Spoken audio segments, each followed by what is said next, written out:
Her own shift hadn't come, not fully, but she'd trained with Aaron. She knew how to move, how to fight. She wore moonsteel daggers now, blessed and curved to repel corrupted magic. Every cry, every howl echoed across the clearing like drums of war. Lena fought beside Aaron, defending the healer's den, her heart pounding as claws scraped against her blade. A rogue wolf lunged for her throat. She ducked, spun, sliced behind the ear. It yelped and crumpled. Then she felt it. Rafe's pain.it seared through her bond like lightning. He was hurt. Bad. Go. Aaron shouted. He needs you. Lena ran, dodging wolves and fallen leaves, breath tearing from her chest as she followed the echo of her mate's heartbeat through the chaos. She found him in the inner circle, half shifted, blood running down his side from 3 savage claw marks. The rogue alpha stood over him, unrelenting. You don't deserve her, the rogue hissed. She's fire and you're already ash. I'd burn 1,000 times, Rafe snarled, just to keep her safe. The rogue raised a claw to end it and Lena stepped between them. Her voice rang out, filled with something older than fear. I call the blood right. Everything froze. The rogue growled. You don't even have a full shift, girl. Doesn't matter, Lena said. By ancient law, I challenge your claim. Luna to Alpha.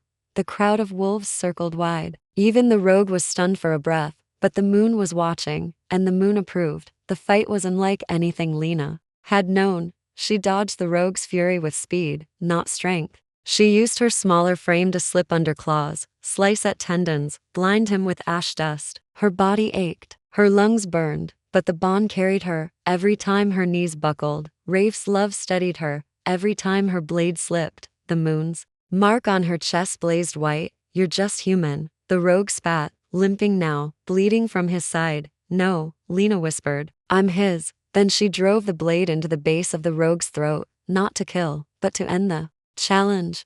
The rogue dropped, breathing, barely but broken. Lena stood over him, trembling, her eyes meeting every wolf in the circle. I'm not asking for your loyalty, she said. I'm commanding it, as Luna, as someone who chose this path when it would have been easier to run. If you can't follow that, then leave now. But if you stay, you follow us, together. Silence, then howls. Not just one. Dozens, wolves on all sides threw back their heads and cry. Even the sky seemed to vibrate, and slowly, the rogue pack, those still standing, bowed, not to fear to respect. Later that night, Rafe sat beside the fire with Lena tucked under his arm. His wounds were being tended by Aaron, but his focus was only on her. You scared the hell out of me, he murmured. You deserved it, she said. I really did, he agreed with a soft laugh. They sat in silence for a moment, then he said, You didn't just win that challenge, you redefined it. Lena looked at the moon above. I didn't do it alone. No, he said. But you made every soul here believe again. In love, in loyalty, in fate. She turned to him, eyes glowing faintly. Do you believe now? He kissed her knuckles. I believe in us. The forest had never sounded so alive. Crickets sang like a choir under the stars. Wind rustled through pine and ash, whispering peace. And the moon, full and silver, hung low over the valley, casting a soft glow on everything it touched. It was as if the world itself had exhaled after holding its breath for far too long. Lena stood barefoot on the sacred stones of the moon-bound circle, the cool earth grounding her as the pack moved in a quiet, reverent arc around her and Rafe. Where once there had been doubt, resistance, and resentment, now there was unity, acceptance. Even the old wolves had bowed to her. She wore white, not a dress, but ceremonial robes that brushed her knees and flowed with her every breath, stitched with the thread of ancestors passed down to each Luna who proved herself not by bloodline, but by heart. Tonight was not about war. It was about claiming peace. Rafe stepped beside her, his hand finding hers, warm and strong. I've waited for this since the moment I saw you in that gas station, cursing at your tire, he murmured, voice low enough for only her to hear. She smirked. I was cursing the universe. You were calling me home, he corrected. Elder Kale stepped forward, his long silver hair braided with beads carved from fallen moonstone. The moon has witnessed your trials. She has felt your blood spilled and your vows spoken. What stands before us now is not just a Luna and Alpha, but a pair reborn. A bond reforged not by ritual, but by choice. Rafe tightened his grip on her hand. Speak your vow, Kale said gently. Rafe turned to her first. I vow, he said, voice steady despite the emotion in his eyes, to never cage your fire, only to protect it. To walk beside you as a partner, not a shadow. To trust you when I fear, to love you when it hurts, and to never ever let go, even if the moon herself turns away. Lena blinked, her throat thick, but her voice rang true. I vow to be your mirror when you doubt, your anchor when you drift, and your storm when the world forgets your strength. I vow to see every part of you, man, beast, scar, and still choose you. Always. A hush fell. Then Kale raised his staff. Let the moon bless this bond. Let the pack embrace their Luna. Let the wild rejoice. The howls came like thunder. But this time Lena howled too, and it wasn't forced. It was instinct. Primal. Real. Because something deep within her had shifted. Not just love. Not just fate. Her soul had changed, and when her eyes glowed silver, when her body trembled and fur bloomed across her skin, when her form fell into four paws, tail and teeth and radiant power, she didn't resist. She became. Her wolf was here. Later, when the rituals faded into feasting and laughter, Lena and Rafe slipped away into the woods. The cabin still stood where she had once run from him, once hid from herself. Now, it felt like sanctuary, like a beginning. Inside, the fire was lit, their bed was unmade, and outside, the stars watched silently. Rafe pulled her into his arms without a word. Their mouths met in a kiss full of aching tenderness, one that held the echoes of all they'd survived. She pulled away just enough to breathe. Do you think the pack will follow us? Really follow us? They already are, he said, because you didn't just become Luna. You taught them what it means to choose family, to build it, to fight for it. Her fingers touched the mark on his chest, where the bond glowed faintly beneath his skin, and the moon. She asked, do you think she approves? He smiled. She brought you to me. I think that says enough. They sank into the bed, tangled limbs and slow kisses, not with urgency but with reverence, with the quiet kind of love that came after war, after healing. A love that didn't just burn but endured. Weeks passed. Lena walked the village. Freely now, no longer outsider or curiosity but Luna. Young wolves sought her advice. Elders nodded in approval. Aaron often called her Stormbringer with pride. She and Rafe had begun rebuilding the borderlands, strengthening old treaties, helping rogue stragglers find refuge. Not all threats were gone, but peace had a foothold. And the bond between Alpha and Luna was its spine. One morning, Lena woke to birdsong and Rafe's hand on her stomach. She blinked sleepily. His eyes sparkled. You smell different. She sat up. Different how? Like magic. Like new beginnings.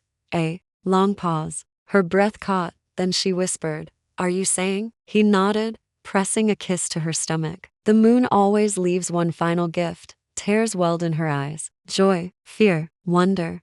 She cupped his face. We'll protect them. Together. Always, he promised. Years from now, when stories were told by fireside, pups would hear of the Luna who was once human, who bled for love, who burned for truth, who changed the fate of a pack not by blood but by choice. And on quiet nights, under the full moon, the forest would still echo with her howl, wild, free, and unbreakably bound to the wolf who had once been her enemy, and had become her home. The wind howled like a living thing, rattling the rusted window panes of the cabin as if trying to claw its way inside. Lena kept her arms wrapped tightly around her knees, listening to the groan of the pines and the mournful cry of the wolves that echoed deeper in the forest. Rain pelted the roof above her in relentless sheets, masking the sounds of everything else except her own heartbeat, which thudded violently in her ears. She hadn't meant to end up here. She just needed to disappear. The cabin had been abandoned. For years she'd stumbled upon it 3 nights ago, bloodied, barefoot, and carrying nothing but a duffel bag and a haunting memory she couldn't shake. Her stepfather's last words still clung to her like wet clothes. No one will ever believe you, Lena. He was right. No one had. Not the cops. Not the social worker. Not even her aunt. So she'd run. She didn't know where she was now, somewhere in the northern Cascades, maybe Washington or Oregon, where the forests were thick and endless and full of secrets, just the way she needed them to be. Another crash of thunder rolled across the sky. The lights flickered, then died completely. Lena exhaled shakily into the dark. Of course, she reached for the flashlight by the hearth, but before her fingers touched it, a strange sound pierced the night. It was low and ragged, half growl, half whimper. Her breath caught. She held perfectly still, straining to hear over the pounding rain, there it was again. Something or someone was outside. She slowly crept to the window and pulled back the corner of the moldy curtain. Darkness stared back at her, until lightning illuminated the trees for a single blink of a moment. A massive shape staggered into view. Not a bear, not a deer, a man, bare-chested, bleeding, and dragging himself through the mud like every bone in his body had been broken.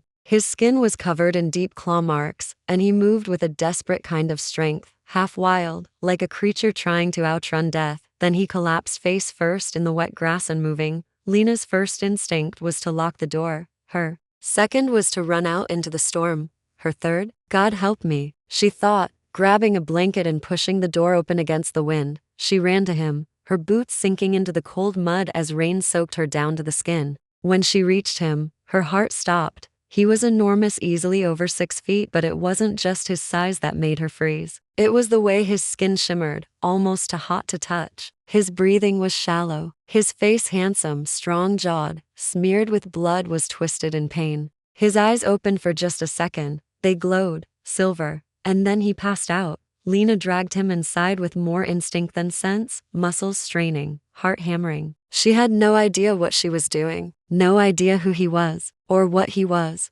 But when she laid him on the floor and saw the gashes along his side, the blood soaking into his jeans, the strange burn marks along his arms, her fear was eclipsed by something stronger, a strange aching pull in her chest. As if something deep inside her recognized him. She didn't even know his name. Still, she tore her only towel in half and started wiping away the blood. He flinched beneath her touch, but didn't wake. You better not die on me, she whispered. I don't even know who you are.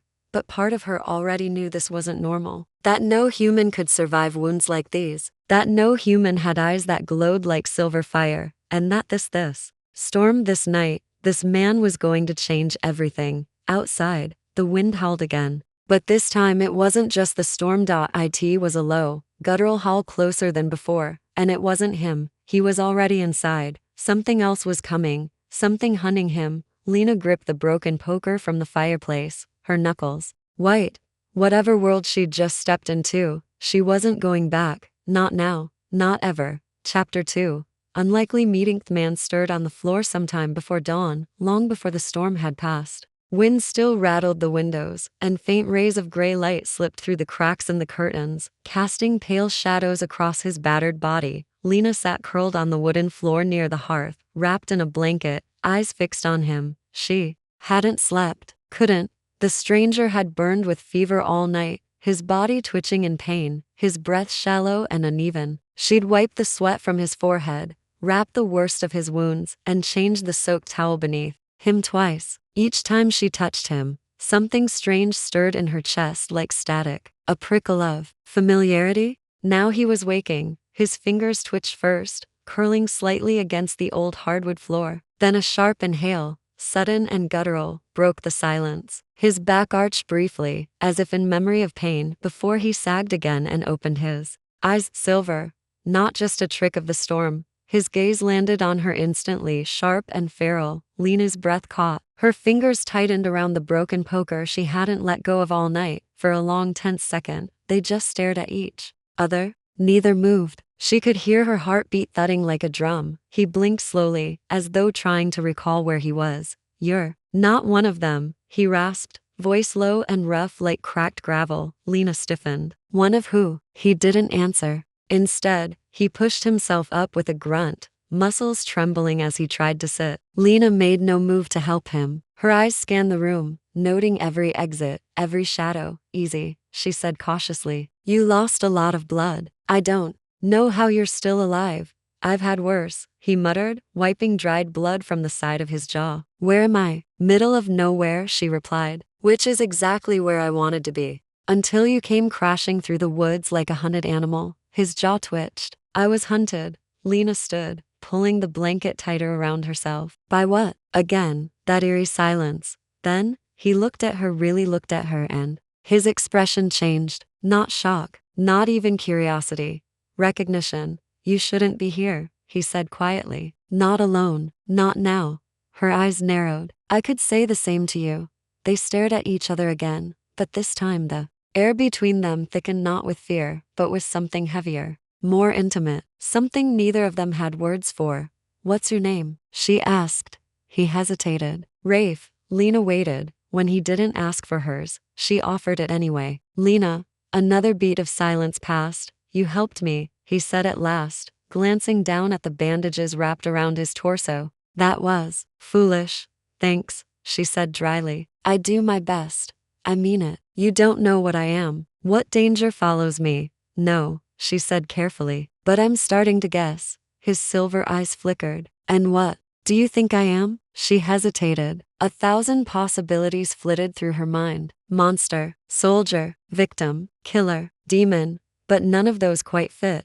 "I think you're not normal," she said instead. "And I think whatever hurt you wasn't either." For a moment, something flashed behind his gaze. Regret, maybe. Or guilt. "You should leave this place," he said, dragging himself to a seated position with a groan. His muscles rippled beneath bruised skin. "Tonight, before the next moon rises."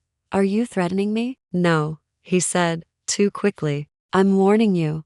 Lena folded her arms. "I don't run anymore."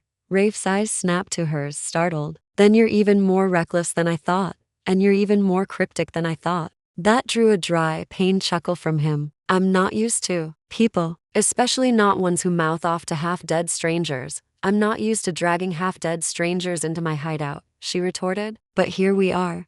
A long pause. The wind screamed again outside, slamming something loose against the outer wall of the cabin. Rafe flinched. His jaw clenched hard as he glanced toward the window, nostrils flaring. "They're still out there," he said, more to himself than her. "Who?" He didn't answer. "Rafe," she pressed, suddenly serious. "Who is after you? What did this to you?" A muscle in his cheek ticked. "You wouldn't believe me. Try me." He looked her dead in the eyes, and this time, his voice dropped into something deeper. "Wolves." Lena froze. Her breath hitched. "Wolves? They walk like men," he added. "Most of the time." A chill ran down her spine. Her instincts had been screaming all night, but now her mind caught up. His silver eyes, his wounds, his scent, earth and smoke, and something ancient. The way he'd collapsed, like a beast stripped of his last strength. Lena stepped back slowly. "You're one of them." Rafe didn't deny it. He didn't have to. "I didn't want you involved," he said, pain flickering across his expression. "I didn't expect you." "What does that mean?" His silver gaze locked on hers, unreadable. "It means fate's already taken too much from me, and I won't let it take you." Before she could respond, a low rumble growled from somewhere in the woods outside. Not thunder. Louder. Closer. Another howl echoed seconds later, deeper, darker. Not entirely wolf. Not entirely human. Rafe's hand moved instinctively toward the torn remnants of his jeans, as if reaching for a weapon he no longer had. "They found me," he said grimly. "You need to go. Now." Lena stared at him, at the strange, powerful man who bled silver and smelled of wild pine and secrets, and realized one horrifying truth. She didn't want to leave him, even if it was the smartest thing to do, even if it might cost her everything. Lena had always trusted her instincts. They had warned her when her stepfather's kindness turned cold, had whispered when friends became strangers, and had screamed the night she ran with nothing but a half-charged phone and $23 in her pocket. Now, those same instincts pulsed inside her with raw urgency as Rafe pushed himself upright against the cabin wall, jaw clenched, chest rising and falling with shallow breaths. Whatever he was, whatever hunted him, whatever he meant when he said wolves walked like men was real, too real.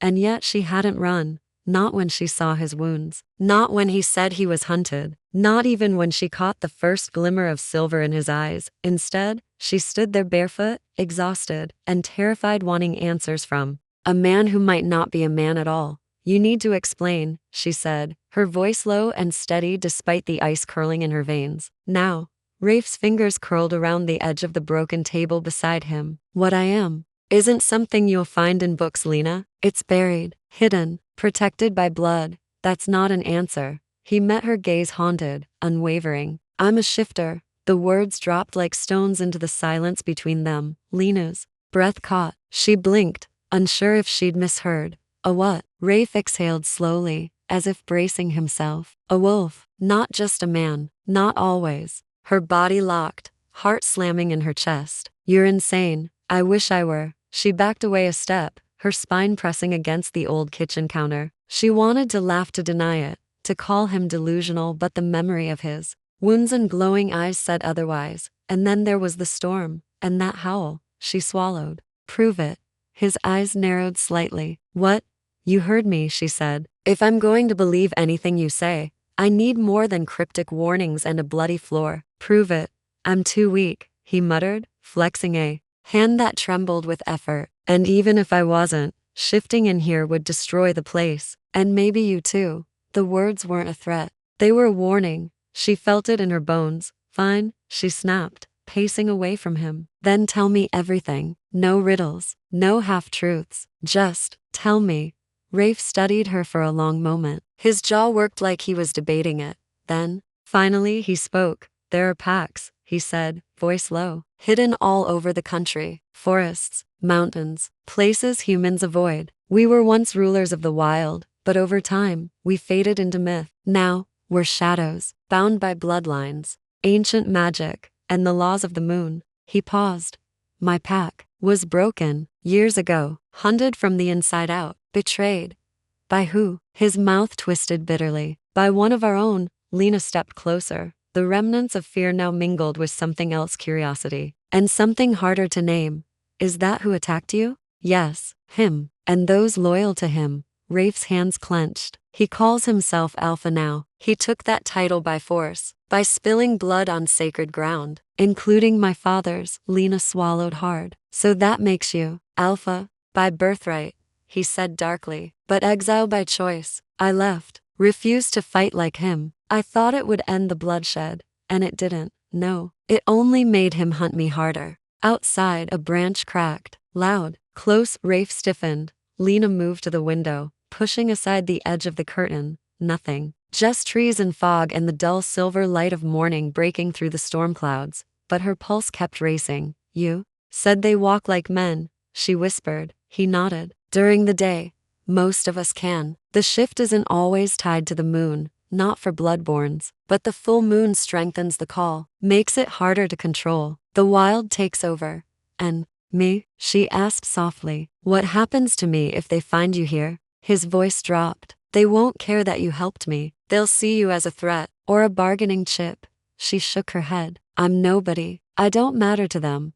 But something in Rafe's expression shifted. He leaned forward, slightly wincing, but not breaking eye contact. You're wrong. Her heart skipped. Why? His gaze darkened, voice dropping into something near reverence. Because I felt you before I ever saw you. The night I collapsed, I was nearly gone, but there was this pull, a thread, tugging me toward this place, toward you. Her breath hitched. That's not possible, isn't it? He said quietly. There are things in our world even I don't fully understand, but when I looked at you, I knew. You're tied to me. Lena stepped back, head shaking. No, don't say that. Don't do that, fate mate soul whatever thing. I didn't sign up for this.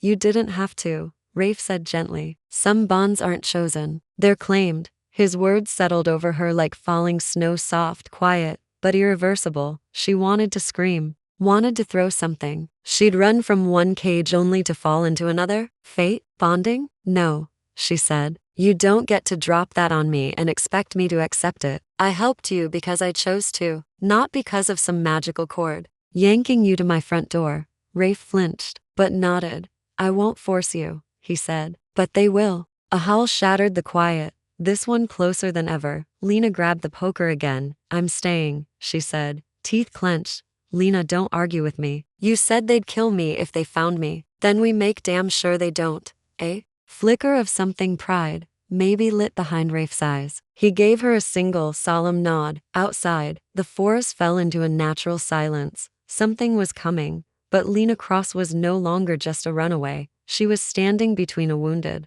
wolf and a pack of predators, and something inside her was ready. The silence between them grew thick, and Lena realized her hand was still clenched around the fireplace poker, her knuckles bloodless white. She set it down slowly, not because she no longer felt threatened, but because something deeper inside her, the part she'd long buried under fear and walls, was stirring. Rafe's eyes followed the movement. He didn't speak. He didn't need to. Outside, the wind had quieted to an eerie stillness. The kind of stillness that came after a storm but before something worse. Even the birds were silent. You should get some rest, Lena said finally. Her voice barely above a whisper. Rafe gave a faint, humorless smile. I'd like to, but sleeping in enemy territory's never been a strength of mine. She raised an eyebrow. You think I'm your enemy? No, he said quietly. But the universe clearly has a twisted sense of humor, dropping me half dead on the doorstep of someone who doesn't run and doesn't ask the easy questions.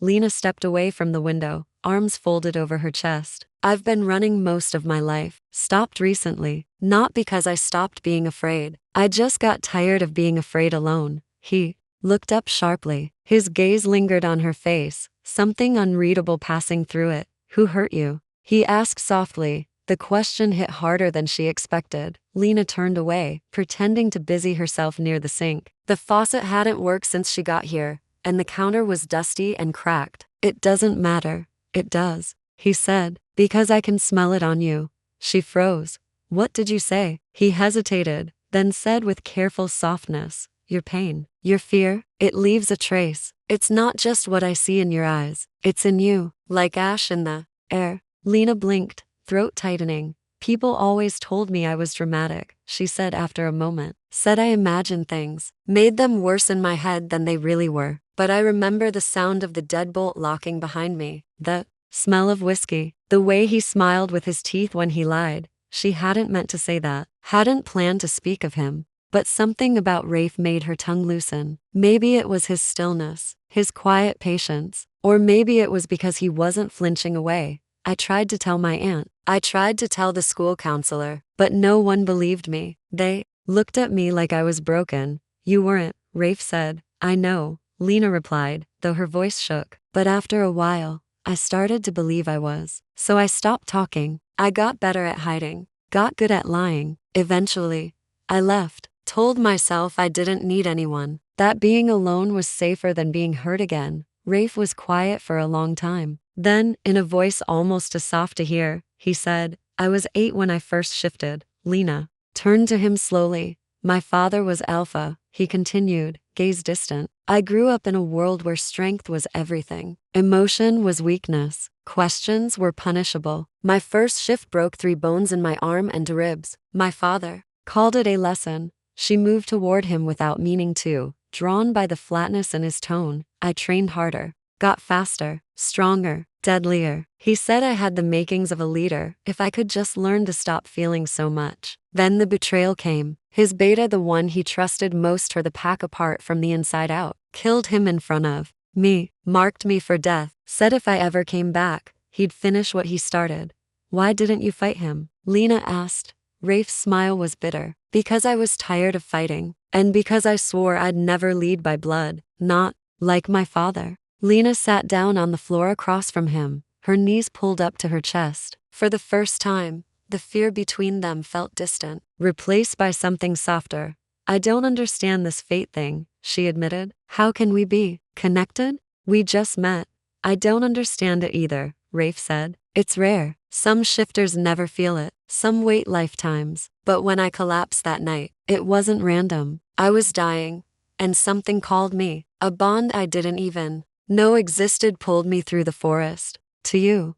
Her heartbeat sped up. That's terrifying, he chuckled, though it came out ragged. Yeah, it is. They sat in silence for a moment. I don't know how to do this, she said suddenly. Any of it. I'm not brave, Rafe. I'm barely holding it together. The only thing I've ever been good at is leaving. You stayed, he said simply. That's more than most. She met his eyes. Why do I feel like if I let you stay, everything in my life will change? Because it will. Lena exhaled, pressing her forehead to her knees. You talk like you're dangerous. I am, he said honestly. But not to you. Lightning flashed in the distance. A few drops of rain tapped against the roof, soft and rhythmic. The moment stretched between them like a fragile thread. I think I believe you, she whispered. I hoped you would. They didn't touch, didn't move closer. But Lena felt something shift, something deeper than fear. Or adrenaline. She wasn't sure she could name it. But it wasn't loneliness.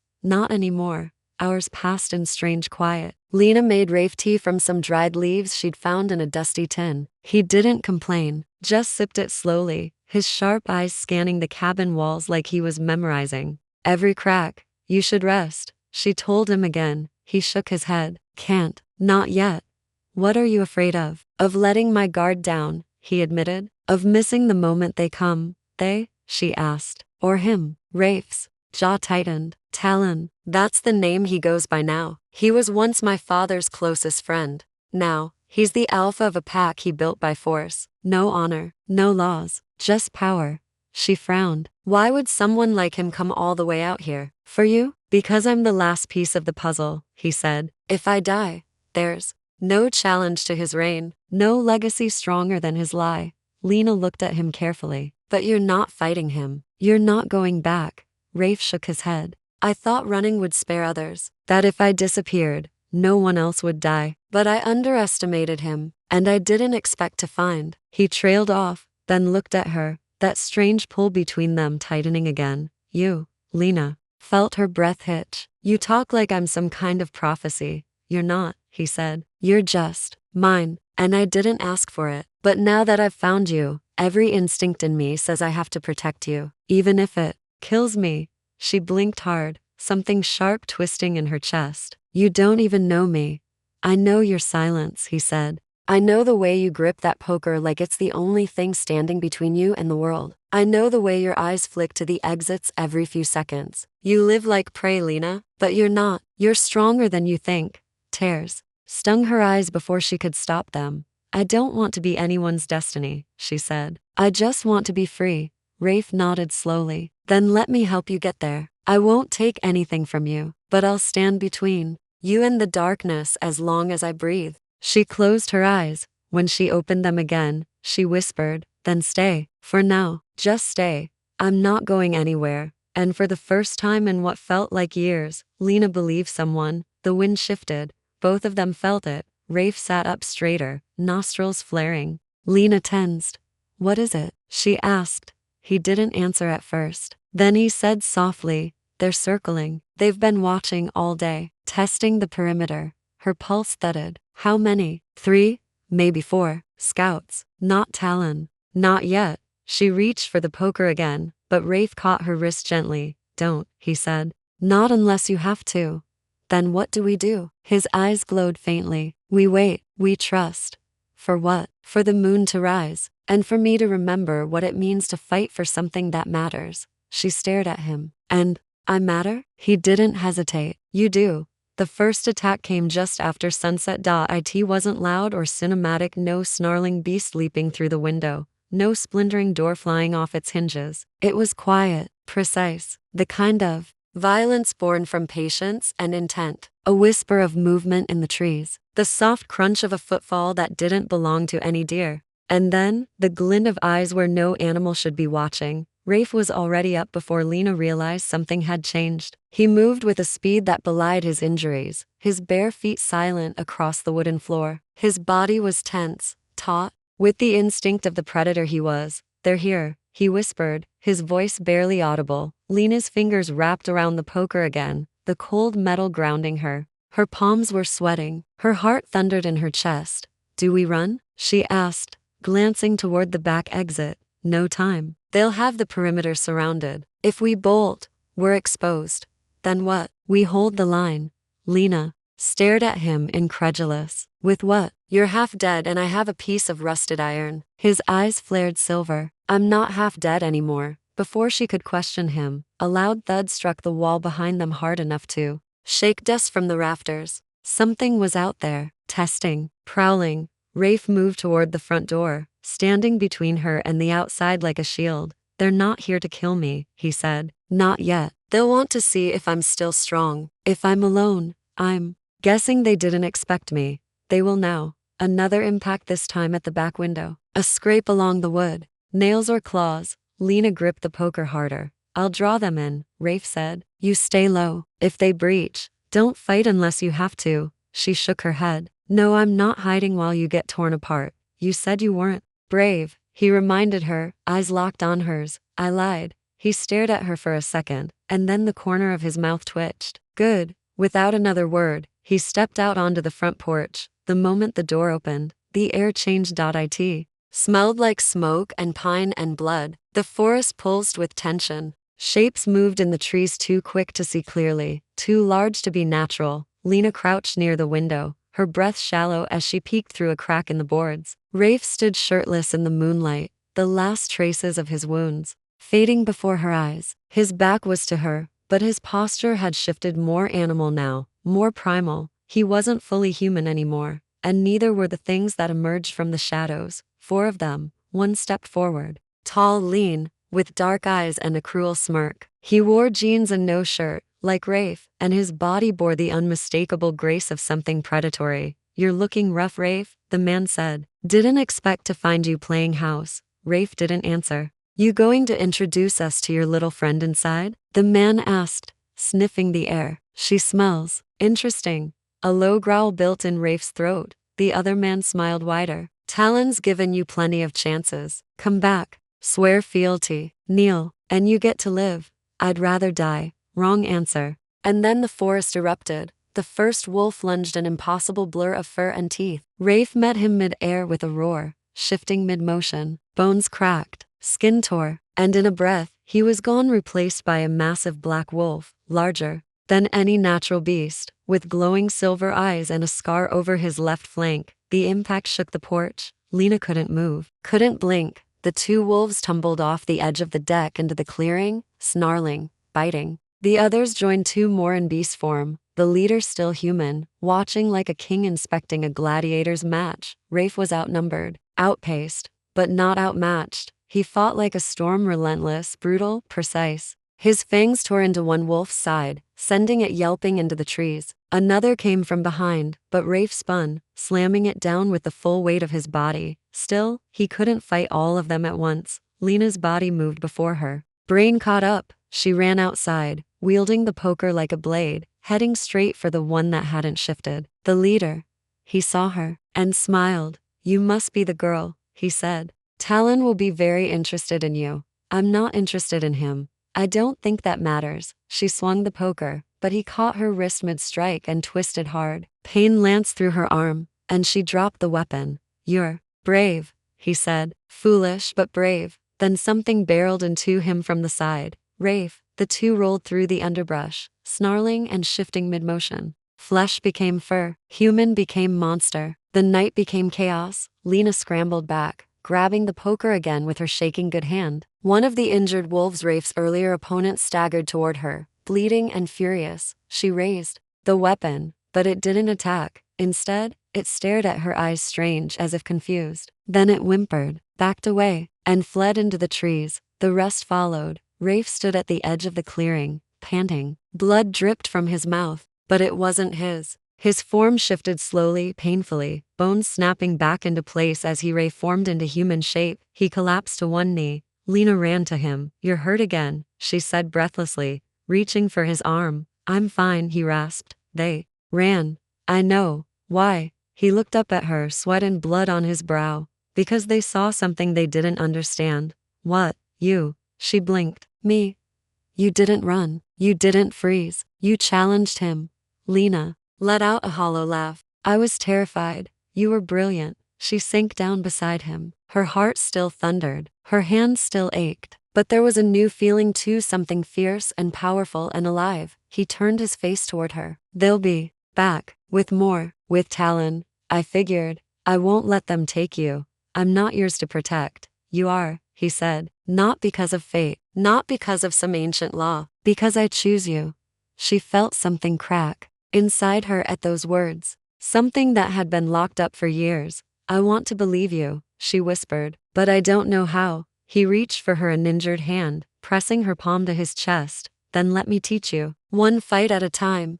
And for the first time, Lena didn't feel like prey. She felt like something wild was waking up inside her too. The morning came slower than usual. After the battle, the forest seemed to hold its breath for hours, as if unwilling to disturb the fragile peace. That followed violence. The birds didn't sing. The wind barely moved the branches. It was a silence too complete to be natural, like even nature was watching to see what Lena would do next. She sat at the edge of the porch, legs drawn up to her chest, a blanket wrapped tight around her shoulders. She hadn't slept. Neither had Rafe. He stood just a few feet away, shirtless again, his back to her. His body was covered in bruises and healing claw marks that should have taken weeks to fade, but they were nearly gone. His wolf side mended quickly, but the tension in his posture told her what couldn't be healed with time. He was hiding something. I saw you hesitate, she said quietly. He turned his head slightly but didn't answer. Last night, with the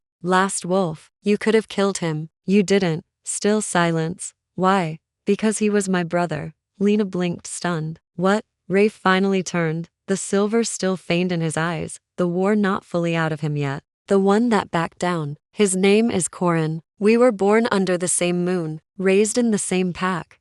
And now you're enemies? Not by choice. He walked past her, down into the clearing where the fight had happened. Blood still stained the soil in dark patches. The trees were scarred, the air heavy with memory. Lena followed him slowly. You said something last night, that they saw something in me. That scared them. He nodded. Well, I want to know why. He looked at her, then really looked. Are you sure? Rafe, she said, stepping closer. I've had a wolf bleed out on my front porch. I've been hunted, marked, nearly killed. I think I can handle the truth now. He studied her, then gave a slow, weary nod. The night you found me in the woods, it wasn't an accident. I wasn't just hurt. I was escaping a sentence. Sentence? I disobeyed Talon, our alpha, refused to take a mate from the line he chose, refused to kill an innocent family because they lived on sacred land. I stood against him, and for that, I was hunted. By your own people? By those who still believe in the old blood laws, in domination, in fate as a leash. His jaw tightened. But there's another reason, a more dangerous one. He stepped closer. The reason I survived last night is because of you. Lena narrowed her eyes. What does that mean? You carry the mark. What mark? He reached out slowly, brushing her hair from her neck. Her skin prickled, then she felt it, a subtle heat, low and steady, like something deep beneath the surface had awakened. His fingers found the spot just beneath her collarbone, and when they touched it, her vision swam with silver and black. She stumbled, but he caught her. What was that? He helped her sit, crouching beside her. It's called the Luna Crust. You make it sound like a brand. It's older than any pack, older than even we remember. It appears on humans who are soul-bound to a wolf bloodline, not just mates, true mates, fated by the moonblood itself. She shook her head. I never agreed to that. You didn't have to. The mark chose. So I'm just, what, tied to you forever? It's not a prison, Lena. It's a bridge. A bridge between what? Worlds, species, bloodlines. You're more than human now. And that's why Talon wants you. Her heart sank. Wait, he knows? Rafe looked grim. He suspected. That's why he sent his scouts last night. Not for me, for you. Panic stirred in her chest, but Rafe placed a hand on her knee. There's more. I didn't tell you everything about our kind. Of course not, she said bitterly. I didn't lie. I just didn't know how much you could take. I can take it. Try me. He exhaled. We're not just shifters. We're bound by ancient magic. The moonblood curse runs through every alpha's line. It grants power, strength, longevity. But it also makes us lose ourselves under the full moon unless we're anchored by a Luna, a mate. Chosen not just by love or tradition but by the moon itself. She becomes our tether. Without her, we lose control. And you think I'm yours? His eyes locked on hers. I know you are. Lena stood up, turning away, overwhelmed. I don't even know who I am anymore. A few days ago, I was fixing pipes and avoiding my past. Now I'm apparently the supernatural soulmate of a wolf king with a death warrant on his head. You're not a side character in this, Lena. You are the center. She laughed sharply. Great, no pressure. She walked to the edge of the woods, heart pounding. Do you feel it? He asked from behind her. Feel what? When I'm near. The heat under your skin. The way your instincts scream but not in fear and recognition. She swallowed hard. Yes, she felt it, even now, with her back to him. She knew exactly where he was standing, knew how close, could feel his presence, like a hum in her bones. I hate that you're right. I hate that I waited so long to tell you. She turned slowly. So what happens now? We prepare. Talon won't stop. Not now that your scent is marked. I'm not running. I hoped you'd say that, but I'm not surrendering either. This fate thing, I'll decide what I do with it. He nodded once. Then you'll need to learn what you are. She raised a brow. You mean what you are? No. He said with a faint smile. I mean what we are. Together. And for the first time, she didn't flinch at the word together, because maybe fate wasn't a cage after all. Maybe it was. A key. Chapter 7. Moonbound Hunter's The forest wasn't just alive, it was watching. Every leaf that rustled felt like a whisper, every bird call like a coded message. Lena stood at the tree line behind Rafe's cabin, her hands curled into fists as she faced the wilderness that was no longer just wild, it was a battlefield. Somewhere out there, Talon's scouts were moving, watching, waiting, and she was done being prey. You're sure this is where we start? She asked, eyeing the uneven ground beneath her boots. Rafe stood across from her, his expression unreadable. This is where I started, he said. It's only fair you do the same. She lifted a brow. You started by falling out of the woods half dead on my doorstep. His lips twitched. Before that, he crouched and motioned for her to do the same. The tension between them had shifted since the Luna crest was revealed. It wasn't just romantic or even mystical, it was something deeper. A silent rhythm beneath their words. A tether between souls she couldn't explain. We're not training for strength, he said. Not yet. First, we train your senses. Is that supposed to sound ominous? It is ominous. Close your eyes. Lena hesitated, then obeyed. Breathe, he whispered. Slow. In through your nose, out through your mouth. She did. At first, she heard only the usual things: wind, branches creaking, a bird somewhere far away. But then the wind carried a sound she hadn't noticed before. A deer, maybe, moving softly through dry brush to the left. And something fainter, something too quiet for normal ears. Footsteps? Her eyes flew open. Rafe was still in front of her, unmoving. Good, he said. You heard the buck to the north. How did I do that? He stood. The Luna bond is more than just mystical. It opens parts of you most humans never use. The longer you stay close to your fated mate, the more your body adapts. Your blood is already shifting. Lena shivered. I'm turning into one of you. No, he said gently. You're turning into yourself. A version the world tried to hide. She wasn't sure what to say to that. Part of her had feared exactly this, that she'd lose her humanity, that she'd wake up one day and not recognize her reflection. But what if this was her reflection? Her real one? What if I can't control it? She whispered. What if I hurt someone? You won't, because I won't let you.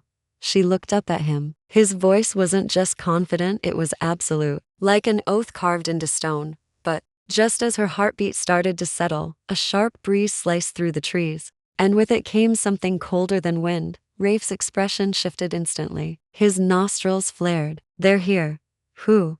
He didn't answer. Instead, he shifted. One moment he was a man. The next, a massive dark-furred wolf stood before her. His fur rippled like shadow under moonlight, and his eyes, those same storm-gray eyes, never left hers. Behind her, twigs snapped. She turned just in time to see a figure step out of the trees. Human-looking at first, until his jaw cracked sideways and fur began to spread across his skin. His teeth elongated, a sneer forming mid-shift. Found her, he growled. Another followed, then another. 3 in total, all half-shifted.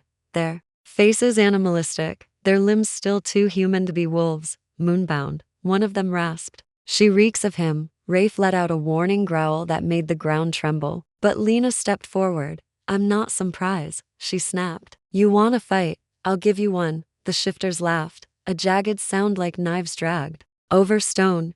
You think you matter, little human? You're just the crack in the shield. Once you break, the alpha falls. Then they lunged. The next few seconds happened too fast. Rafe intercepted the first midair, jaws clamping down on his throat. Blood sprayed the underbrush. The second came at Lena, fast claws out. But this time, she didn't freeze. She ducked, twisted, and drove her elbow into his ribs. He staggered back, surprised. She didn't stop, her instincts roared to life. She moved faster than she thought possible, sweeping his legs and sending him crashing down. The last one circled her, hesitating now. You're not just a Luna, he hissed. You're awakening. That's not supposed to happen. I didn't read the rule book, she spat. He lunged, and she raised her hands, bracing herself, but a silver arc cut through the trees, and a second wolf leaner, pale-furred, tackled the attacker away from her. Lena gasped. The new wolf shifted mid-roll into a human female, tall, scarred, and furious. You owe me a new cloak, the woman growled to Rafe. You called in a favor. I just cashed it. Rafe growled low in response, then shifted, panting. Aaron, you came. I told you I would. Talon's hunters are more reckless than ever. They're leaving signs. Lena stared at the woman. You're another shifter? Not just any. Rafe said. She's a rogue tracker, one of the best. She taught me most of what I know. Aaron turned her sharp gaze on Lena. So you're the human that got herself marked by the moon. Lena straightened. I didn't ask for any of this. No, one does, Aaron replied. But you're in it now. Might as well learn how to survive. Rafe stepped between them. Talon's escalating. If he sent hunters this soon, he's preparing for war. Aaron nodded grimly. And you've got a target on your back. Both of you. Lena's voice was low. Then let him come. Aaron looked her over, then cracked a faint smile. She's got teeth.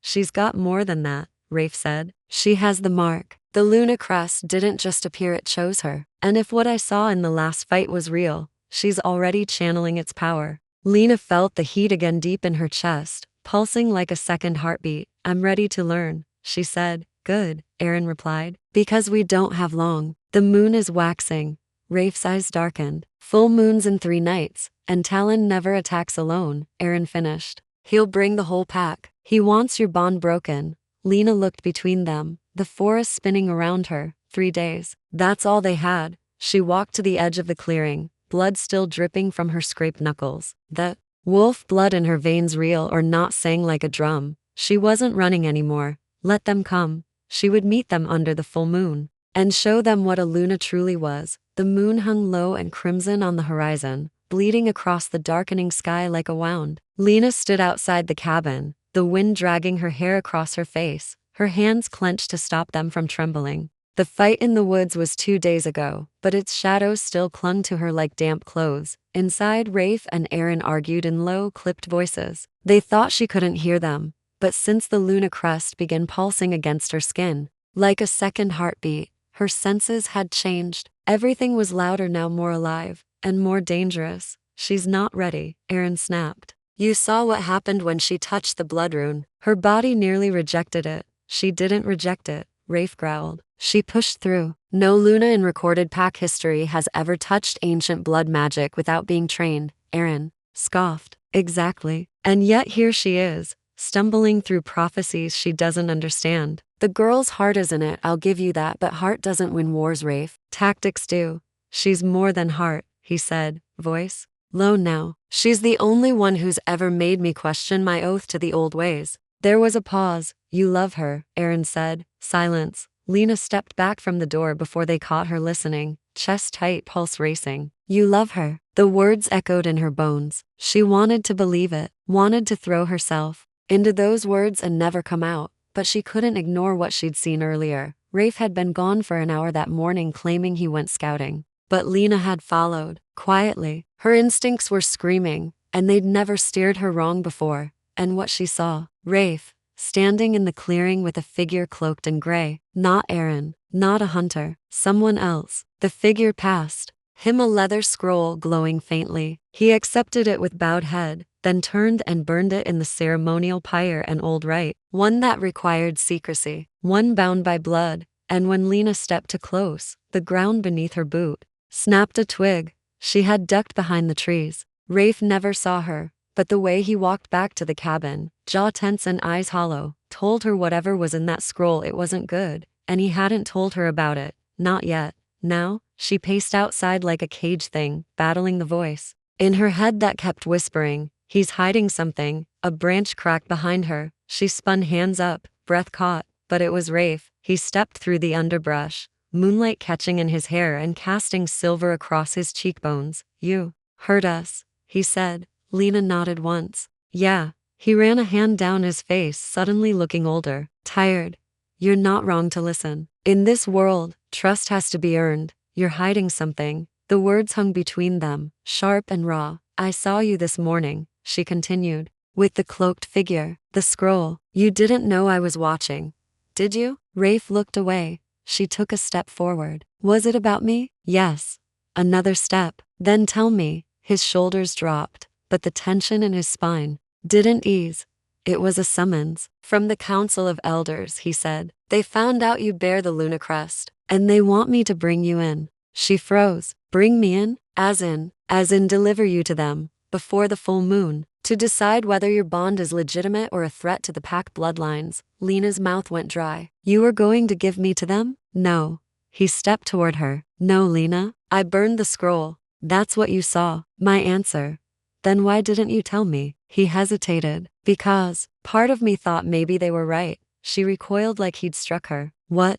Lena, listen to me. If they judge you unworthy, they'll tear the crest from you. It would kill you. I didn't want to risk your life for my feelings. She shook her head. So your plan was to just decide for me? Strip me of the choice? I was protecting you. No, you were protecting your guilt. Her voice cracked. You still think you're the monster who killed my father. He froze. The words had been buried between them since the night he confessed. He had expected her to hate him, and part of her had, but another part, the part that had felt his soul tremble in her hands when he cried, knew it wasn't so simple. Her father was a hunter. Rafe had been defending his territory. Fate was cruel, yes, but not always evil. He crouched and motioned for her to do the same. The tension between them had shifted since the Luna crest was revealed. It wasn't just romantic or even mystical, it was something deeper. A silent rhythm beneath their words. A tether between souls she couldn't explain.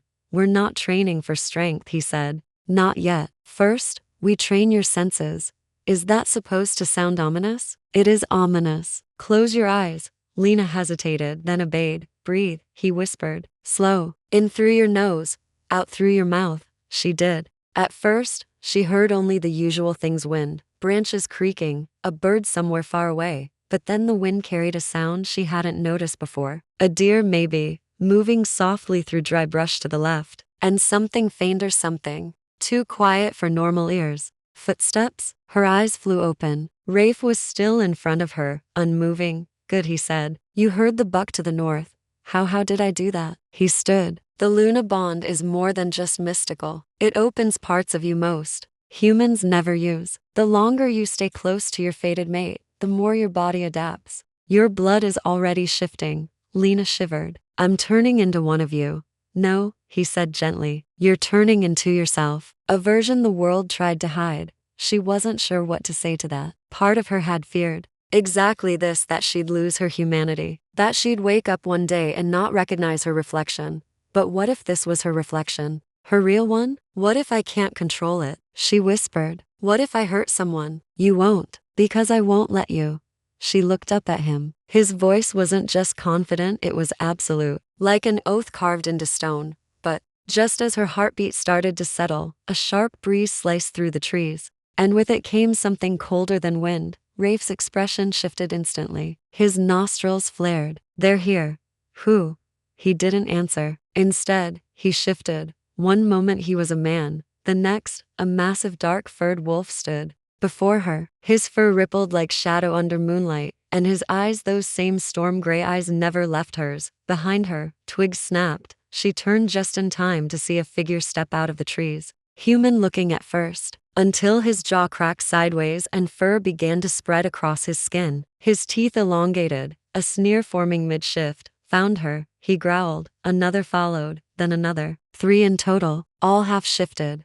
Their faces animalistic, their limbs still too human to be wolves, moonbound. One of them rasped. She reeks of him. Rafe let out a warning growl that made the ground tremble. But Lena stepped forward. I'm not some prize, she snapped. You want a fight? I'll give you one. The shifters laughed, a jagged sound like knives dragged over stone.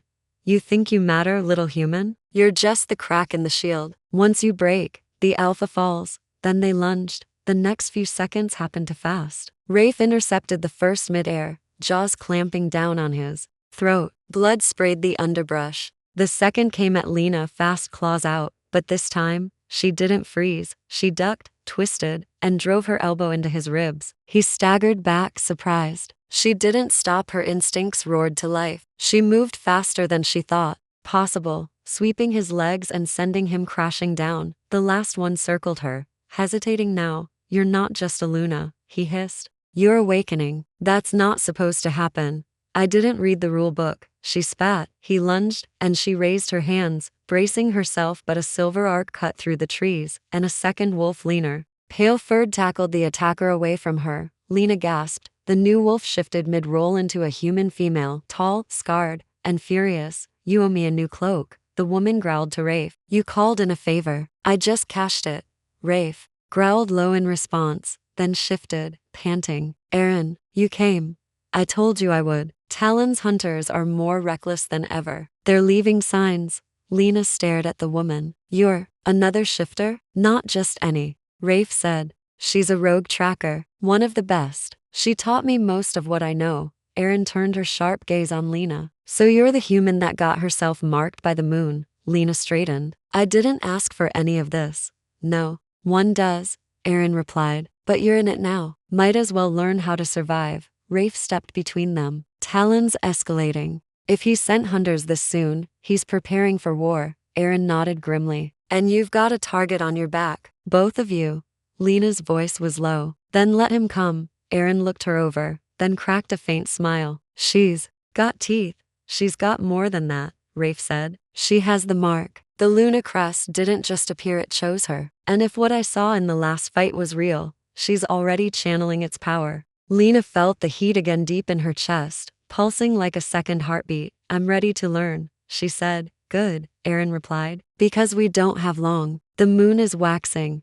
Rafe's eyes darkened. Full moons in 3 nights, and Talon never attacks alone, Aaron finished. He'll bring the whole pack. He wants your bond broken. Lena looked between them, the forest spinning around her. 3 days. That's all they had. She walked to the edge of the clearing, blood still dripping from her scraped knuckles. The wolf blood in her veins, real or not, sang like a drum. She wasn't running anymore. Let them come. She would meet them under the full moon and show them what a Luna truly was. The moon hung low and crimson on the horizon, bleeding across the darkening sky like a wound. Lena stood outside the cabin, the wind dragging her hair across her face, her hands clenched to stop them from trembling. The fight in the woods was 2 days ago, but its shadows still clung to her like damp clothes. Inside, Rafe and Aaron argued in low, clipped voices. They thought she couldn't hear them, but since the Luna crest began pulsing against her skin, like a second heartbeat, her senses had changed. Everything was louder now, more alive, and more dangerous. She's not ready, Aaron snapped. You saw what happened when she touched the blood rune. Her body nearly rejected it. She didn't reject it, Rafe growled. She pushed through. No Luna in recorded pack history has ever touched ancient blood magic without being trained, Aaron scoffed. Exactly. And yet here she is, stumbling through prophecies she doesn't understand. The girl's heart is in it, I'll give you that, but heart doesn't win wars, Rafe. Tactics do. She's more than heart, he said, voice low now. She's the only one who's ever made me question my oath to the old ways. There was a pause. You love her, Aaron said. Silence. Lena stepped back from the door before they caught her listening, chest tight, pulse racing. You love her. The words echoed in her bones. She wanted to believe it, wanted to throw herself into those words and never come out, but she couldn't ignore what she'd seen earlier. Rafe had been gone for an hour that morning, claiming he went scouting. But Lena had followed, quietly. Her instincts were screaming, and they'd never steered her wrong before. And what she saw, Rafe, standing in the clearing with a figure cloaked in gray. Not Aaron, not a hunter, someone else. The figure passed him, a leather scroll glowing faintly. He accepted it with bowed head, then turned and burned it in the ceremonial pyre, an old rite, one that required secrecy, one bound by blood. And when Lena stepped too close, the ground beneath her boot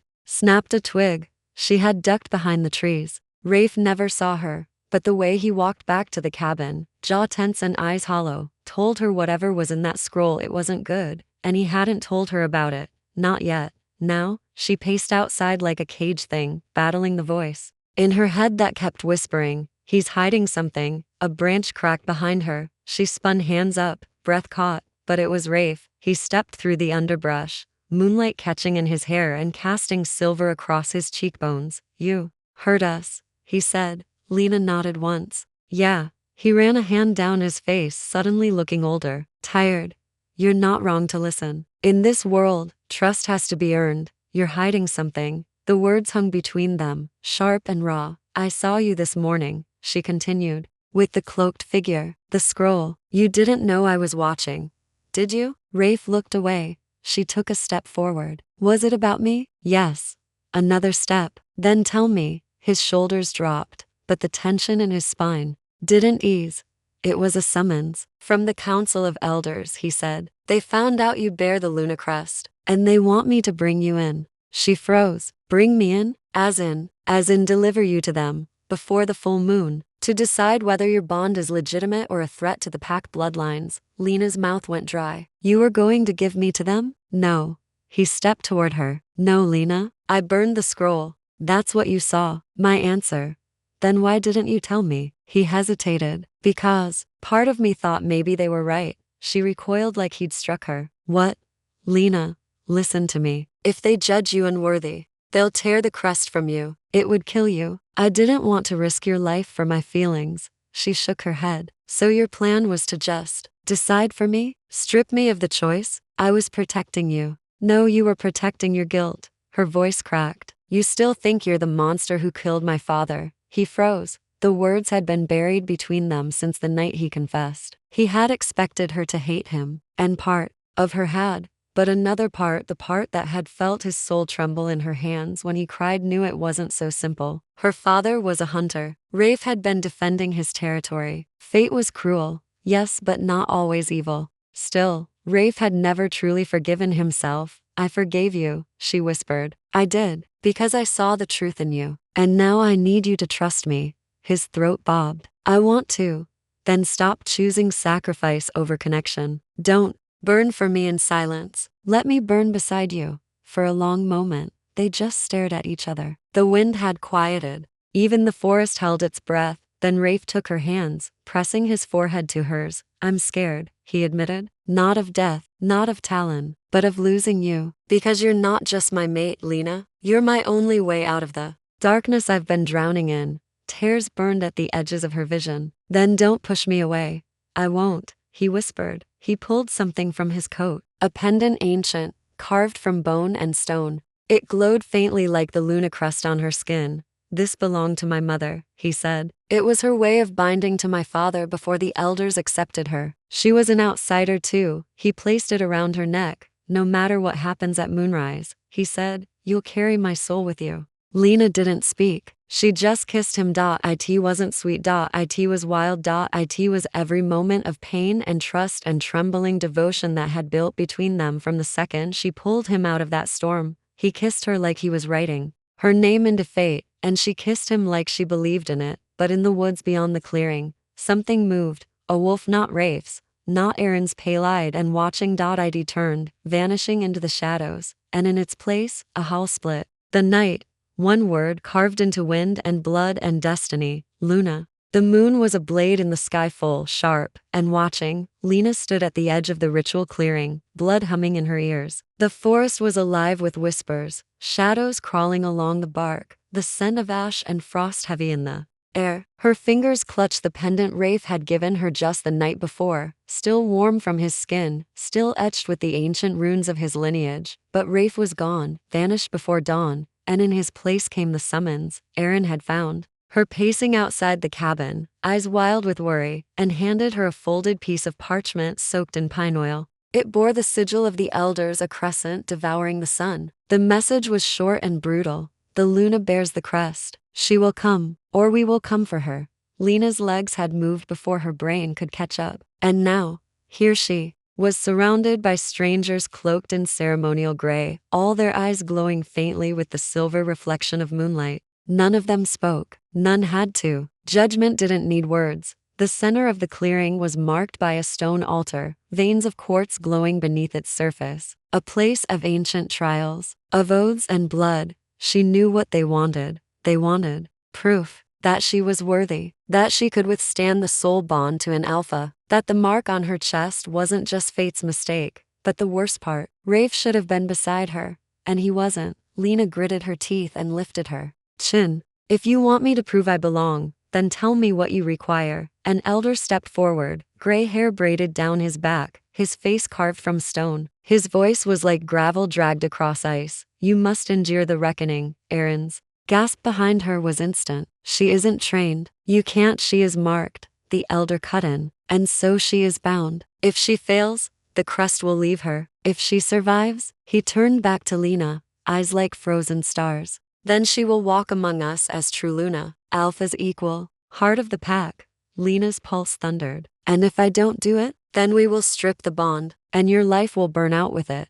The pendant at her throat pulsed once, like Rafe's heartbeat echoing through it. She closed her eyes, then let it be fire. I'm ready, she said. They led her to the altar and bound her wrists with silver-threaded cords. The reckoning, they said, wasn't physical. It was spiritual, an invocation of memory, of lineage, of trauma and truth. When the elders began to chant, the forest seemed to vanish. The world fell away, and Lena fell inward. She was 12 again, standing over her father's broken bough, blood on the leaves, the scent of wet fur in the air. Her throat raw from screaming, his body still warm, his words echoing.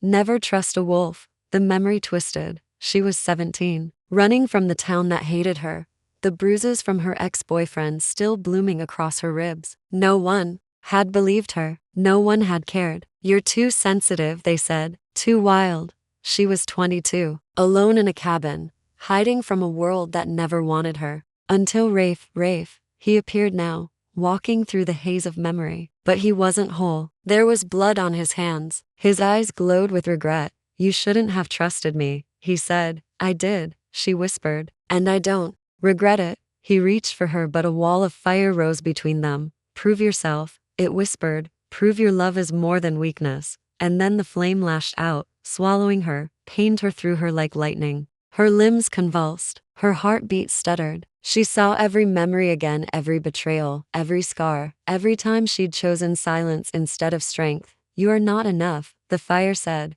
but deep in her chest, something stirred, not defiance, not rage, grace. She remembered Rafe's voice the night he gave her the pendant. You're not just my mate, you're my way out of the darkness. And suddenly, she understood. The reckoning wasn't about dominance. It was about mercy. Mercy for the girl she used to be. Mercy for the wolf who had hurt her and healed her. Mercy for herself. I forgive you, she said to her father's ghost, to her own failures, to the boy who'd betrayed her once. To Rafe. And then the fire broke, exploded in light, and Lena stood in the heart of it, burning and unbroken. She gasped awake on the altar, body drenched in sweat, wrists raw. Aaron knelt beside her, eyes wide. Lena, are you? But before she could answer, a low, agonized growl tore through the clearing. The elders stiffened. Another growl followed, rising, ragged, familiar. Lena struggled to sit up. Rafe, a shadow crashed through the tree line. It was him, but not. Rafe was shifting mid-run, caught in some war between man and wolf, his body convulsing violently. Blood splattered the leaves beneath his claws, his eyes locked onto hers, blazing gold, feral, terrified. No, Aaron breathed. The curse. Lena's heart dropped. What curse? The reckoning split the bond. It triggered the buried bloodline. The wolf inside him, it's consuming him. Rafe staggered forward, fighting it. I felt her die. He roared. I thought she was gone. I'm here. Lena screamed. But he didn't hear her. He lunged toward the elders. Silver weapons came out. Chanting began. Someone moved to intercept him, and Lena ran straight into the path of the wolf. Aaron shouted something. The elders warned her back, but she didn't stop. She collided with him, palms to his chest. His claws came up ready to strike, and then he froze. His breathing slowed, his body shuddered. Lena pressed her forehead to his. It's me. I'm alive. I passed. You didn't lose me. Rafe collapsed to his knees. The wolf receded, and he wept, right there, in front of everyone. He let himself break. Because love, once proven in pain, no longer needs to hide in strength. The elders watched. The crust on Lena's skin burned bright gold. One by one, the elders dropped their weapons and knelt. Aaron smiled through tears. You did it. You saved him. Lena looked down at Rafe, cradling his face in her hands. No, she whispered. We saved each other. Chapter 10. Love reveled. The forest was quiet now. The chanting had faded. The blades were lowered. The silver moon no longer seemed like a judge but a witness, solemn, watching, glowing gently above the clearing. Lena sat beside Rafe, her hands still tangled in his hair, his head bowed against her chest, like he was afraid she'd vanish again. The others kept their distance, wary, perhaps still trying to understand what they had just seen. The soul bond had not been severed by the reckoning. It had strengthened. Aaron knelt beside them, eyes soft. He's stable now. You pulled him back, Lena. No one else ever has. Lena barely heard her. She was watching Rafe breathe slow, uneven, like someone waking from a nightmare. He hadn't spoken since the collapse, but his fingers were curled tightly around the edge of her cloak. Like she was his anchor, his tether, his reason. After a while she murmured, "Rafe, look at me." It took effort. His lashes lifted slowly, revealing golden irises still rimmed with silver. But they weren't wild anymore. They were fragile, like he hadn't decided yet if he was truly back in his body. "You came," he rasped. "I felt the bond break and I thought they killed you." "They almost did," she said quietly. "But not because of you. Because of what I didn't understand." He closed his eyes, and a tear slid down his cheek. "I never should have let you face them alone. I should have been there. I thought I was protecting you by leaving." "You weren't," she said. "You were protecting yourself from the fear that you'd lose me the same way you lost your family. That if you loved me too much, the universe would punish you for it." His whole body flinched. "I didn't mean to mark you," he whispered. "It wasn't supposed to happen that night in the woods. I was out of control. My wolf chose before I could." "I know," she said. "I thought you'd hate me." "I did." He looked up sharply. "I hated that I didn't understand. I hated that I couldn't stop thinking about you, even when I should have run far away. I hated that you killed my father's murderer before I could ask why." She touched his face. "But I never stopped wanting the truth." Rafe swallowed hard. "The man who killed your father wasn't human. He was rogue. My brother." Lena's heart clenched. "Your what?" "Half-brother. Born of a forbidden bond between two packs. He broke away from us before I took Alpha title, ran feral. When I found him that night, he had already found your father." His voice cracked. "I wasn't fast enough." Lena closed her eyes, the truth hitting harder than any lie. "Not a random tragedy, not a senseless death, a bloodline collision. I tried to protect you from it all," Rafe said. "From my past, from the mark, from what you'd become if they took you." "But I did become it," she whispered. "I walked through their fire, Rafe. I felt it burn every scar into me again. And I chose not to be destroyed by it." He stared at her like she was a miracle. And maybe she was. "You forgave me?" he asked, barely breathing. "I forgave myself first," she said. "And then, I forgave you for trying to fight something we were never meant to fight." His hand moved slowly to her chest, hovering above the glowing bond mark near her collarbone. It shimmered now, golden and whole. "I've never met a Luna like you," he whispered. "I've never met anyone like you, period," she said, her smile bittersweet. He leaned in, forehead resting against hers, their breath mingling. "I love you, Lena. I loved you the moment you stood in front of me with nothing but a fireplace poker and a storm outside." She laughed softly, blinking through her tears. "I love you, Rafe. Even when you're too stubborn to know how to say it until the moon is full and the world is falling apart." He kissed her then, not with urgency, not with possession, but with devotion. It was a kiss born of surrender, of survival, of shared scars and the miracle of still having breath between them. His lips trembled against hers, not from fear, but from the weight of finally letting go. When they pulled apart, Aaron stepped forward, clearing her throat. "The elders want to speak with you both." Rafe's expression tightened, but Lena squeezed his hand. "Let's go." Together, they stood before the stone circle again, this time side by side, fingers entwined. Lena's mark glowed as brightly as Rafe's, and the elders could no longer look at them without seeing what fate had sealed. The same elder who had tested her earlier stepped forward again. "You passed the reckoning, and you brought the Alpha back from a death spiral. Few Lunas could do such a thing." He tilted his head. "What do you seek now?" Lena's voice was steady. "Acceptance, as his equal, not because of a bond, because of what we choose to be." There was a murmur of approval. Then another voice, one of the female elders, said, "The mate bond may be fate, but leadership must be earned. If you want to stand beside him, you must be more than his heart." "I already am," Lena said, "but I'll prove it. I'll lead with him. I'll defend this pack with him. I'll love them as I love him." The elders exchanged glances. And finally the first one nodded. "Then let the crescent rite begin. By dawn, the forest will recognize you as one soul, one howl, one bloodline."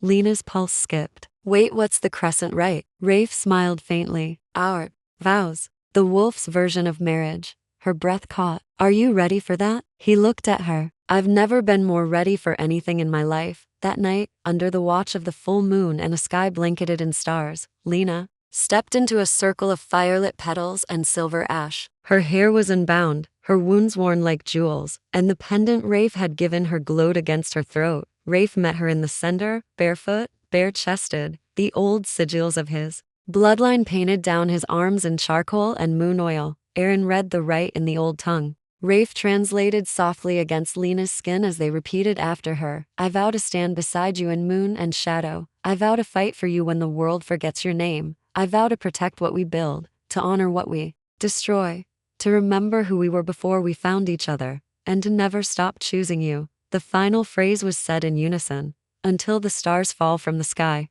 Their marks flared gold, then white, then dim settled, and when the pack howled, it was not in protest. It was in welcome. For the first time in decades, the Alpha was no longer alone, and the Luna had not been chosen by blood but by will. The wind shifted before the warning came. Lena felt it in her bones first, a prickle, a hush, a tension that rolled down her spine like a second skin tightening. The forest beyond the pack's borders had been quiet since the crescent rite. Too quiet. Rafe had told her once that peace in a shifter's world was like standing in the eye of a storm. Brief, deceiving, dangerous. And now, the wind told her. The storm was coming back. She stood at the cliff edge beside him, overlooking the valley where smoke rose, just a whisper but enough to mean one thing. Intrusion. Erin appeared behind them, her wolf close, her brow furrowed. Rogues. At least a dozen, maybe more. They crossed the northern ridge just before dawn. Same markings as the ones who tried to sabotage the reckoning. Rafe's face hardened. So Kieran wasn't acting alone.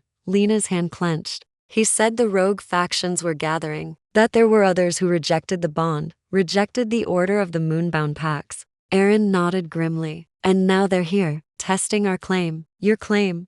The elders had warned them this might happen. The crescent rite had bound Lena and Rafe, yes, but not everyone would accept it. Not in the wildlands beyond the old territories. There were factions of shifters who had given up on tradition, on balance, on love. They believed strength alone should rule. No Luna, no bonds, no mercy, just power. We need to move the younglings, Lena said quickly. Get them to the cellar under the healer's den. It's the only place reinforced with ashwood. I'll handle it, Aaron said. Rafe, I'll call the circle, Rafe replied, already turning toward the heart of the camp. We meet them at the clearing, on our land, our terms. He glanced once at Lena, something unspoken passing between them. This was the test, not the reckoning, not the right.